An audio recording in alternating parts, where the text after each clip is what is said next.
दो सस्पेक्ट्स, एक क्राइम, एक निर्णय जो या तो दोनों को बचा सकता है या उन्हें हमेशा के लिए बर्बाद कर सकता है।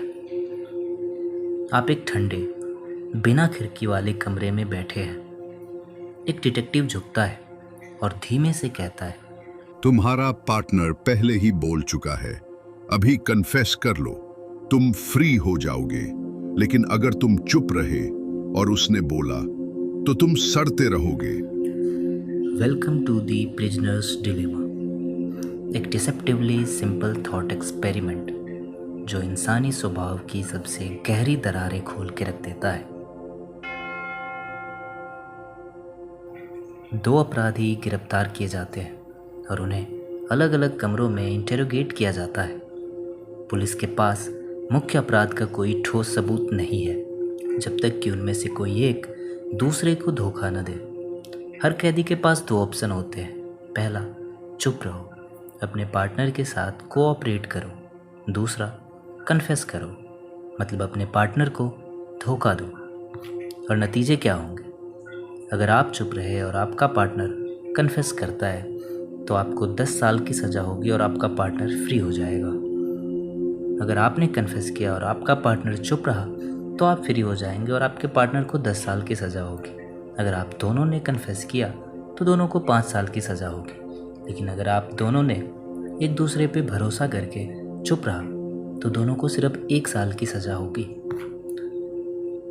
ट्विस्ट ये है, अगर दोनों चुप रहते हैं तो दोनों को हल्की सज़ा मिलती है, लेकिन बिट्रेयल में सेल्फिश एडवांटेज है अगर दूसरा लॉयल है।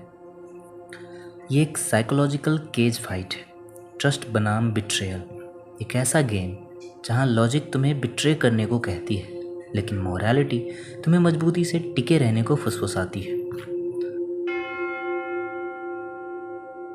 ऊपर से देखो तो स्मार्ट मूव साफ लगती है। तुम्हारे पार्टनर ने चाहे जो भी किया हो, अगर वो चुप रहता है तो बिट्रेयल तुम्हें फ्री कर देगा। अगर वो बिट्रे करता है तो बिट्रेयल तुम्हारी सज़ा कम कर देगा। तो फिर हमेशा बिट्रे क्यों ना किया जाए? इसे डोमिनेंट स्ट्रैटेजी कहते हैं। बिट्रेयल हर सिचुएशन में तुम्हें बेहतर या बराबर आउटकम देता है, लेकिन अगर दोनों यही लॉजिक अपनाए तो दोनों को 5 साल, जो उस स्थिति से भी बुरा है जब तुमने बस ट्रस्ट किया होता। यही है पैराडॉक्स। दो विवेकशील व्यक्ति जब अपने स्वार्थ के लिए निर्णय लेते हैं तो उनका अंत उससे भी बुरा होता है जब वो एक दूसरे पे भरोसा करते हैं। ये कुछ जाना पहचाना लग रहा है, क्योंकि ये सिर्फ एक थॉट एक्सपेरिमेंट नहीं है। ये बिजनेस, पॉलिटिक्स, रिलेशनशिप्स, यहाँ तक कि ग्लोबल डिप्लोमेसी का भी सच्चा रिफ्लेक्शन है। हथियारों की होड़ में शामिल देशों को असल जिंदगी में प्रिजनर्स डिलेमा का सामना करना पड़ता है। डिसआर्मामेंट से सभी को फ़ायदा होगा, लेकिन कोई भी देश डिफेंसलेस नहीं रहना चाहता। कॉरपोरेशंस एक दूसरों को पछाड़ने के लिए कीमतों की जंग लड़ती है।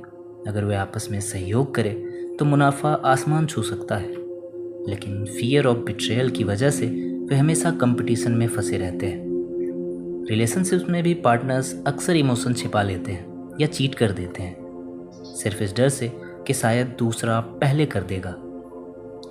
हम सब सस्पिशन के कैदी हैं।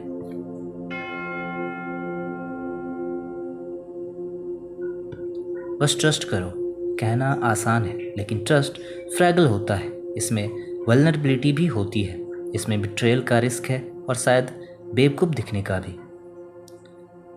इवोल्यूशन ने हमें संत नहीं बनाया, इसने हमें सर्वाइवर्स बनाया है, और सर्वाइवल अक्सर संदेहवाद को रिवॉर्ड करती है, सीधे साधों को नहीं। लेकिन यहीं से बात दिलचस्प हो जाती है। जब प्रिजनर्स डिलेमा सिर्फ एक बार खेला जाता है तो धोखा देना ही हावी रहता है, लेकिन जब यही खेल बार बार खेला जाता है, जिसे इटरेटेड प्रिजनर्स डिलेमा कहते हैं, तब एक मिरेकल होने लगता है। रिपीटेड गेम्स में पैटर्न्स उभरने लगते हैं, प्लेयर्स एक दूसरे को पहचानने लगते हैं, रेपुटेशन मायने रखने लगती है, ट्रस्ट एक स्ट्रैटेजी बन जाता है। सिमुलेटेड टूर्नामेंट्स में एक फेमस विनिंग स्ट्रैटेजी थी, टिट फॉर टैट। शुरुआत कोऑपरेशन से करो, फिर बस वही करो जो तुम्हारे ओपोनेंट ने पिछली बार किया। कोऑपरेट करो कोऑपरेटर्स के साथ, पनिश करो डिफेक्टर्स को। ये फेयर है, ये फॉरगिविंग है, ये अलायंसेस बनाता है। अचानक मोरालिटी और स्ट्रेटजी एक हो जाते हैं। कोऑपरेशन कमजोरी नहीं है, ये विजडम है। इस लाइफ के रिपीटेड गेम में ट्रस्ट कोई जुआ नहीं है, ये सर्वाइवल का टूल है।